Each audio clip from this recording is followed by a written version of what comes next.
Hey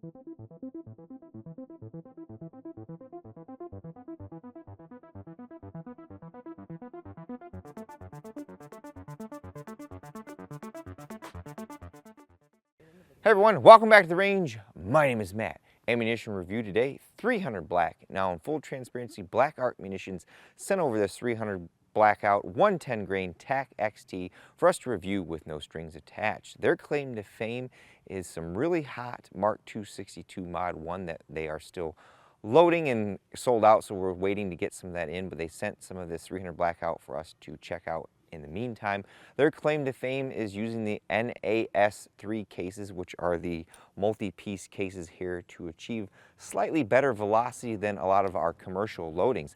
Let's throw this guy on the table and talk about what we're going to do today. It's around 50 to 55 degrees outside today. We have our Pro Chrono Pal Digital DLX as always. We have 3 barrel lengths afforded to us for 300 Blackout, a 7.5 inch, 10.5 inch, and 16. After we've done that, we'll step out to around 100 yards to see what this load is capable of accuracy-wise, and we'll shoot this in gel.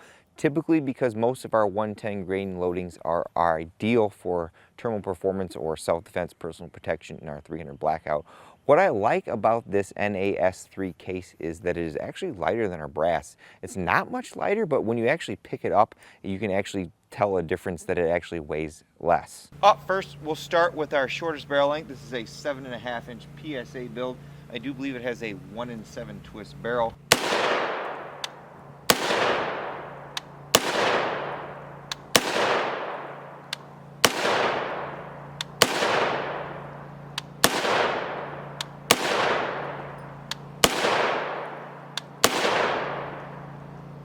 Now to our 10.5 inch, again, another PSA build. They've been a large help to the channel over the years. I have purchased a majority of these firearms. This has a 1-in-8 twist. I'm contemplating getting another upper in 300 Blackout with like a 1-in-5.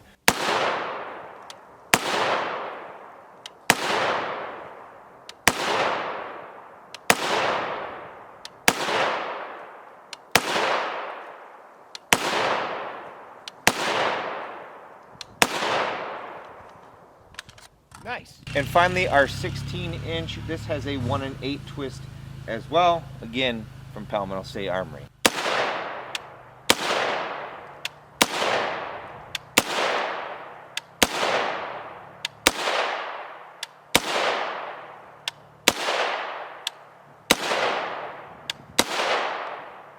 Here is our BlackArc Munitions 110 grain Tac-XT 300 Blackout at 100 yards.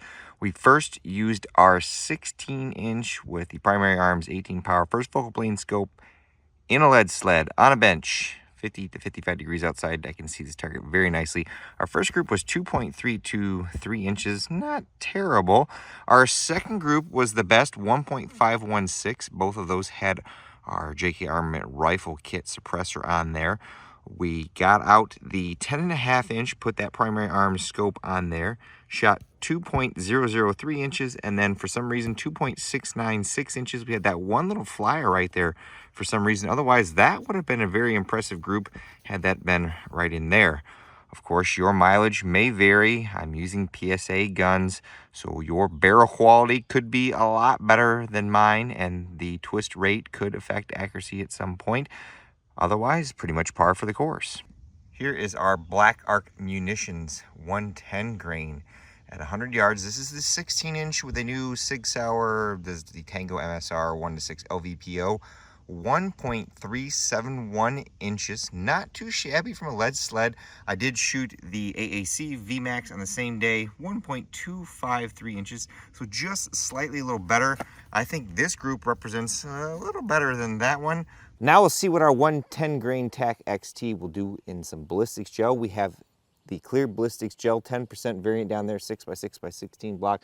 A big thank you to them for providing me a discount to purchase some of these for our projects. Now there is, online discussion that the results that we get in our clear gel, you shouldn't compare to the organic gel, mainly because I think we get less expansion out of our clear gel versus organic.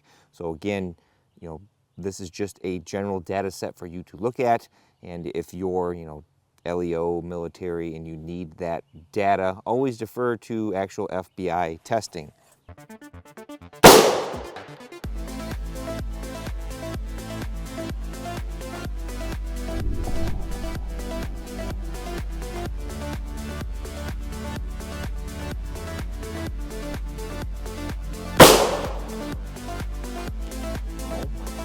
FBI down there.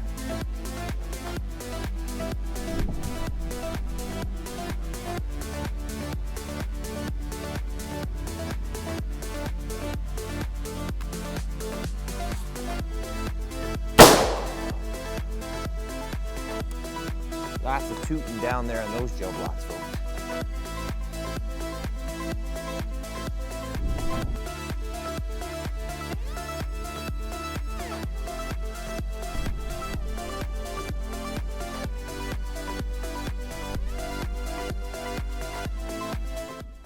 We'll start with the 16-inch because the block is been flipped that way, but that is our shot up there.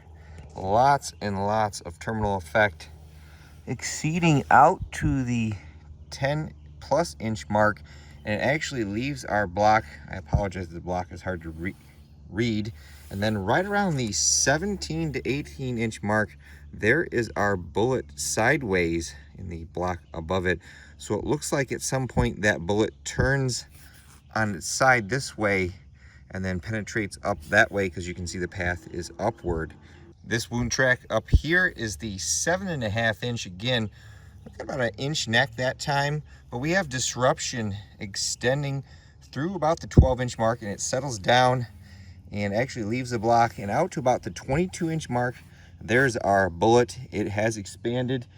Looks like it's pretty decent. Now again, the FBI recommends a maximum of 18 inches of penetration, but I wouldn't cry home about having 22, depending on what kind of barriers you may encounter.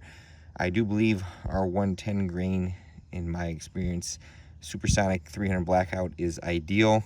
I'm not gonna cry about that at all. And the 10.5 inch, kind of the same thing. It intersected another path that I was shooting, and it penetrated all the way out to the 20-inch mark, left the block, and then hit my little backing area and went to kingdom come. Not too shabby, if I do say so myself.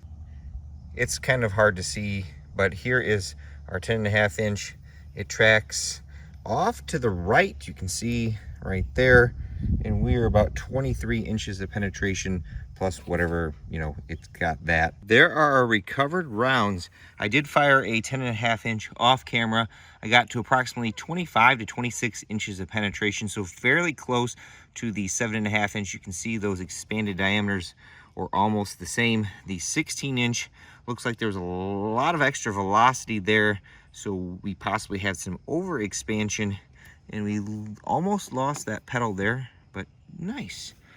If you're looking for a lead-free round. Well, folks, I think this load checks a lot of boxes for a personal protection self-defense load. Those little fancy cases make them lighter to carry than our brass case, although in the grand scheme of things, that doesn't matter a whole lot. We had good velocity, good accuracy, good function in our guns, and as far as our gel test goes, you know, the FBI wants a maximum of 18 inches of penetration, and we get into the rifle space, we typically will see more than that, but we're not seeing a ton more than that, you know, 5 to 6 inches over that. I wouldn't disqualify that extra penetration on this load if you were looking hard at picking it up. And as a plus, it is all copper, so if you live in a state that does not want you to use lead core ammunition, or you feel that you want to be nice to the environment, our copper bullet will do it for you. With all that being said, it's time for me to get the heck out of here, but at the end of all my videos, I take a moment to thank all those who help make these possible, because there's a lot that goes into them. Number one is my family. They're off at a concert tonight, so I took a half day to come out here and mow some things and get some ammunition testing done. So a big thank you to them, because they're always helping out.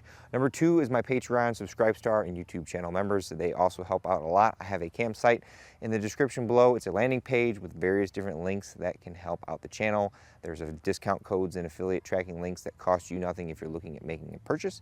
Number three is BlackArc Munitions. Again, in full transparency, send us that ammunition review with no strings attached. We plan on testing their Mark 262 Mod 1 clone when we can get our hands on some. And of course, number four is you all for watching. Until next time, I'll catch you at the range.